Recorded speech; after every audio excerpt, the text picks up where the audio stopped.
क्या आप सुबह उठते हैं? कितने बजे उठते हैं? क्या सुबह प्रार्थना करते हैं?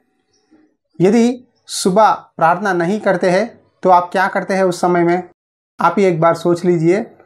बाइबल में सुबह की प्रार्थना के बारे में बहुत सारे वचन हैं, लेकिन उसमें से कुछ वचन आपके सामने इस संदेश के द्वारा बताना चाहता हूँ। मैंने फो फटने से पहले दुहाई दी, मेरी आशा तेरे वचनों पर थी। इस वचन में लिखा है, मैं सुबह होने से पहले ही मैंने प्रार्थना किया है और आशा तेरे वचनों पर है। सुबह उठने के बाद आपका आशा क्या है? आपका नज़र किस भी बातों पर रहता है? बहुत से लोग आज सुबह उठने के बाद पहले स्मार्टफोन निकालते हैं, स्मार्टफोन में चेक करते हैं कितने व्हाट्सएप मैसेज आए, कितने फेसबुक मैसेजेस आए, इंस्टाग्राम में किसने नया पोस्ट डाला, किसने मुझे मैसेज भेजा, किसने फ़ोन किया।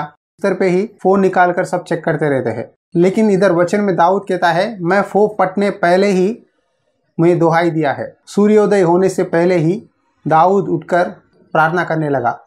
क्या आप सुबह उठते हैं? नहीं तो सुबह उठना सीखिए, क्योंकि अर्ली मॉर्निंग जब सुबह ही प्रार्थना करते हैं तो आप परमेश्वर की शक्ति सामर्थ को पाएंगे। मनुष्य आज ऐसा है, सुबह उठने के बाद नौकरी करना, कॉलेज जाना, पढ़ाई करना, नहीं तो घर में काम करना, उधर इधर किसी न किसी काम में मनुष्य दौड़ता भागता ही रहता है, कहीं भी नहीं रुकता। लेकिन आपको सुबह उठकर अपने काम करने से पहले आपको प्रार्थना करना चाहिए। प्रभु से बोलना है, प्रभु मेरी प्रार्थना रिक्वेस्ट ये है, आज मुझे सहायता कर कामों में।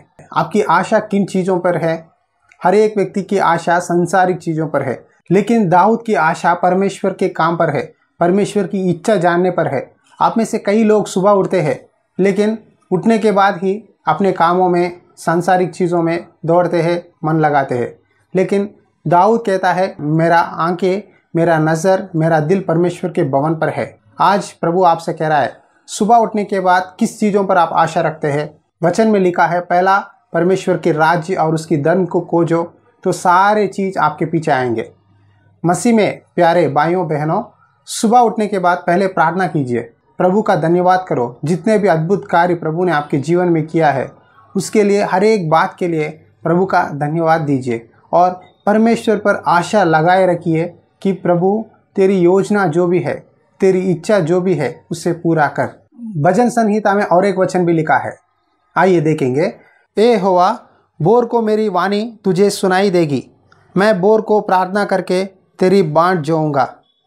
यहाँ दाऊद कहता है, बोर को मेरी वाणी तुझे सुनाई देगी। उठने के बाद फ़ोन को मत छूना, किसी से भी बात नहीं करना, पहले परमेश्वर से बात करो। परमेश्वर तूने मेरे जीवन में और एक दिन दिया है, उसके लिए मैं धन्यवाद करता हूँ कहकर परमेश्वर का धन्यवाद करो और परमेश्वर की राह देखो। इधर दाऊद कह रहा है कि मैं परमेश्वर की बाट जोता रहूँगा। आपके जीवन में कितने भी चीज़ें और भी आप परमेश्वर से मांग रहे हैं, उन सब चीज़ों के बारे में परमेश्वर की राह देखना ज़रूरी है। अक्सर बहुत लोग परमेश्वर की इच्छा मांगते हैं, प्रार्थना करते हैं, लेकिन खुद की इच्छा करते हैं। लेकिन हमें परमेश्वर की राह देखना है, वेट करना है परमेश्वर के लिए। परमेश्वर, मैंने तेरे सामने इस प्रार्थना विनती रखा है, मैं तेरे सामने राह देख रहा हूँ, तू मुझे मदद कर। यदि आप सरकार कार्यालय को जाएंगे, यानी गवर्नमेंट ऑफिस को जाएंगे, तो आप एप्लीकेशन फॉर्म रखने के बाद वो प्रोसेस करने के लिए और उसका रिज़ल्ट आपको आने के लिए थोड़ा समय लगेगा। इसी तरह परमेश्वर के पास भी आपको वेट करना ज़रूरी है। आप संसारिक चीज़ों में बहुत सारा वेट करते हैं, लेकिन परमेश्वर से डिमांड करते हैं, प्रभु मैंने मांगा है, क्यों नहीं दिया, कब देगा, कितने साल हो गए, कब होगा कहकर परमेश्वर से लड़ाई करते हैं, परमेश्वर से गुस्सा करते हैं। परमेश्वर पर गुस्सा करना ठीक नहीं है। परमेश्वर की राह देखना है कि प्रभु तेरी इच्छा पूरी हो। बहुत बार हम जल्दबाजी से खुद की इच्छा करने के लिए परमेश्वर से मांग कर उस चीज़ को पाने के बाद फिर नुकसान होकर फिर समस्या में गिरना हम देखते हैं। इसीलिए पहले परमेश्वर से आपकी आवाज़ को परमेश्वर को सुनाई देना है और आपको राह देखना है कि प्रभु तेरी जवाब के लिए मैं राह देख रहा हूँ, तू मुझे जवाब दे, प्रार्थना करना है। देखिए, परमेश्वर आपके जीवन में जो भी चाहिए सब कुछ देगा, लेकिन आप पर परमेश्वर की अनुग्रह होनी चाहिए, यानी करुणा होनी चाहिए। इंग्लिश में लिखा है कि ग्रेस, परमेश्वर की अनुग्रह चाहिए आपको। परमेश्वर ने वचन में कहा है, आकाश पक्षियों को भी मैं भूखा नहीं रखूँगा, तो तुमको क्यों भूखा रखूँगा। आकाश पक्षियों को देखो, वो आपके जैसा काम नहीं करते, नौकरी नहीं जाते, आपके जैसा चावल रोटी सब्जी नहीं खरीदते, नहीं पकाते, लेकिन जब उसको भूख लगे तब परमेश्वर उस समय में उसको आहार को दिखाएगा, आंखों को, क्योंकि परमेश्वर की अनुग्रह उसके ऊपर है। क्या परमेश्वर की अनुग्रह आप पर नहीं है? आकाश पक्षियों को भोजन देने वाला परमेश्वर क्या आपको नहीं देगा? ज़रूर देगा। इसीलिए आप प्रभु से सुबह उठने के बाद पहले प्रभु से बात करना और प्रभु से मांगना, प्रभु मैं तेरी राह देख रहा हूँ, वेट कर रहा हूँ, जिस तरह आकाश पक्षी राह देखता है। तू तेरी अनुग्रह से मेरे ज़रूरतों को पूरा कर। आयुब के जीवन में देखिए कि आयुब बहुत धनवान था, बच्चे थे, पत्नी है, बहुत से नौकर नौकरानी है, अपने गांव में एक अच्छा ईमानदार व्यक्ति और अच्छा धनवान व्यक्ति था, लेकिन आयुब हर दिन प्रार्थना करता था।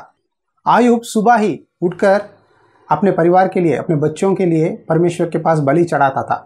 उन दिनों में भेड़ और बैलों को बलि देते थे, लेकिन आज सच्चा बलि क्या है मालूम है? टूटा और पीसा हुआ मन परमेश्वर का श्रेष्ठ बलि है। आज परमेश्वर आपका दिल मांग रहा है, हे मेरे पुत्र तुम्हारा दिल मुझे दो, कहकर प्रभु कहता है। आपका दिल प्रभु को दीजिए और प्रभु से प्रार्थना करिए, प्रभु आज मैं मेरी आत्मा, मेरा शरीर, मेरा जीवन को तुझे बलि के रूप में दे रहा हूँ, मुझे ग्रहण कर, मैं तेरी बातों को स्वीकार करने के लिए तैयार हूँ। तेरी पवित्र आत्मा मेरे अंदर आने दे, तेरी पवित्र आत्मा की शक्ति मेरे ऊपर आने दे, तेरी बातों को मैं मानूंगा, तेरी इच्छा के अनुसार जीवन बिताऊंगा, पाप नहीं करूंगा, तू जो कहता है वही काम करूंगा, कहकर प्रार्थना करना है। उसने बलि क्यों चढ़ाया मालूम है? शायद के बेटे या बेटियां कहीं ना कहीं पाप ना करे, इसीलिए पहले ही बलि चढ़ाता था। आप अपने बच्चों के लिए, अपनी पत्नी के लिए, अपने परिवार लोगों के लिए परमेश्वर से प्रार्थना करना है। परमेश्वर से पूछना है, प्रभु मेरे परिवार को बचा, शैतान के पंजों से बचा, आज एक्सीडेंट से बचा, खतरों से बचा, हमारे आने जाने में मदद कर, कहकर प्रार्थना करना है। बहुत से लोग सुबह उठते हैं, प्रार्थना नहीं करते, फिर शाम घर को आने के बाद प्रार्थना करते हैं। आपको ऐसा रहना सही नहीं है। सुबह उठकर पहले परमेश्वर से बात करना है, परमेश्वर का धन्यवाद करना है, परमेश्वर की इच्छा को जानना है, परमेश्वर की अनुग्रह को मांगना चाहिए, ताकि आपकी ज़रूरतों को प्रभु पूरा करे। यशायाह की पुस्तक में एक वचन लिखा है, आइए देखेंगे। बोर को तू उनका भुजबल और संकट के समय हमारा उद्धार करता ठहरा है। जो रात पूरा नींद सोते हैं उनको सुबह उठने के बाद फ्रेश माइंड होती है। सुबह उठने के बाद आप पहला काम जो भी लेते हैं उसमें आप कम समय में ज़्यादा काम कर सकते हैं। इसीलिए आप पहले प्रार्थना करेंगे, प्रभु तू हमारा भुजबल है, यानी you are my strength in the morning, तू ही मेरा शक्ति दाता है, तू ही मुझे मदद करने वाला है, कहकर आप प्रार्थना करेंगे तो प्रभु आपको शक्ति देगा। दुनिया में जहाँ भी आप रहे, जहाँ भी काम करें, परमेश्वर आपको साथ रहेगा और आपके काम सफलता होने में मदद करेगा। बहुत से लोग कहते हैं, भाई हमारे काम में कोई ना कोई संकट आ जाती है, मुसीबत आ जाती है, काम में रुकावट होता है। क्यों मालूम है? आप सुबह उठकर प्रार्थना नहीं करते। यहाँ यशायाह में लिखा है कि बोर को तू हमारा भुजबल है और संकट में तू हमारा उद्धार करता है, यानी रुकावट में परमेश्वर आपको बचाएगा। सुबह उठकर आप प्रार्थना करना शुरू कीजिए, बहुत सारे एक्सीडेंट्सों से, बहुत सारे खतरों से प्रभु आपको बचाएगा। वही नहीं, आप आपके जीवन में यदि कोई काम करने के लिए जा रहे हैं, उस काम में आप सफलता देखेंगे। मैंने खुद से अपने जीवन में देखा, यदि मैं प्रार्थना करके काम करता हूँ तो कम समय में ज़्यादा काम कर लेता हूँ। यदि मैं सीधा प्रार्थना नहीं किया और काम करने लग गया तो उस काम बिगड़ जाता है, ज़्यादा समय लगता लेकिन काम पूरा नहीं होता। इस विषय को मेरे जीवन में मैंने अनुभव किया है। क्या आपको भी ऐसा ही हुआ है? तो मैं आपको इस वचन के द्वारा चेतावनी देता हूँ कि सुबह उठने के बाद पहले परमेश्वर से बात करो। जितने भी अद्भुत काम किया है, सुबह उठकर परमेश्वर की धन्यवाद करते हुए परमेश्वर की अनुग्रह को मांगो, परमेश्वर पर आशा रखो, परमेश्वर की राह देखो और परमेश्वर की शक्ति पाओ, तो हर विषय में आप कामयाबी पाएंगे। प्रार्थना। अनुग्रहकारी और दयालु परमेश्वर, इस समय जितने लोग भी ये वचन सुने हैं प्रभु, उनको याद कीजिए। आकाश पक्षियाँ किस तरह सुबह उठकर अपने पिता की धन्यवाद करते हैं, उसी तरह हम भी प्रभु सुबह उठकर तेरी धन्यवाद करने के लिए, तेरी स्तुति करने के लिए, तेरी महिमा देने के लिए सहायता कर। सुबह उठकर प्रभु हम तेरे ऊपर आशा रखने के लिए सहायता कर। सुबह उठकर हमारी आवाज़ को तुझे सुनाई देने के लिए सहायता कर। तकलीफ़ों में है, आर्थिक समस्या है, नौकरी की समस्या है, बीमारियां हैं, उन सबको सुबह की प्रार्थना करने के लिए मदद कर। मॉर्निंग प्रेयर करने के द्वारा बहुत सारे आशीष तू देने के लिए तैयार है प्रभु। इस समय प्रार्थना करता हूँ, इस सेवकाई को आशीष दे। आने वाले दिनों में तेरी इच्छा, तेरी प्रेरणा से और भी संदेशों को लाने के लिए सहायता कर। जितने लोग भी समस्याओं में, उन सबको छुड़ा, मदद कर और चंगा कर। प्रार्थना सुन और सहायता कर पिता, यीशु मसीह नाम में दुआ करता हूँ, आमीन। मसीह में प्यारे भाइयों और बहनों, आशा रखता हूँ कि प्रभु ने इस संदेश के द्वारा आपको कुछ सिखाया है। कृपया इस लॉर्ड्स हाउस चैनल को और इन संदेशों को लाइक कीजिए, शेयर कीजिए और सब्सक्राइब कीजिए। लॉर्ड्स हाउस सेवकाई के द्वारा, इन संदेशों के द्वारा आप आशीषित हुए हैं तो आप हमें सपोर्ट कर सकते हैं और आपके प्रार्थनाओं में हमें याद भी कीजिए। प्रभु की इच्छा हो तो और एक संदेश के द्वारा आपके साथ मिलूंगा। God bless you.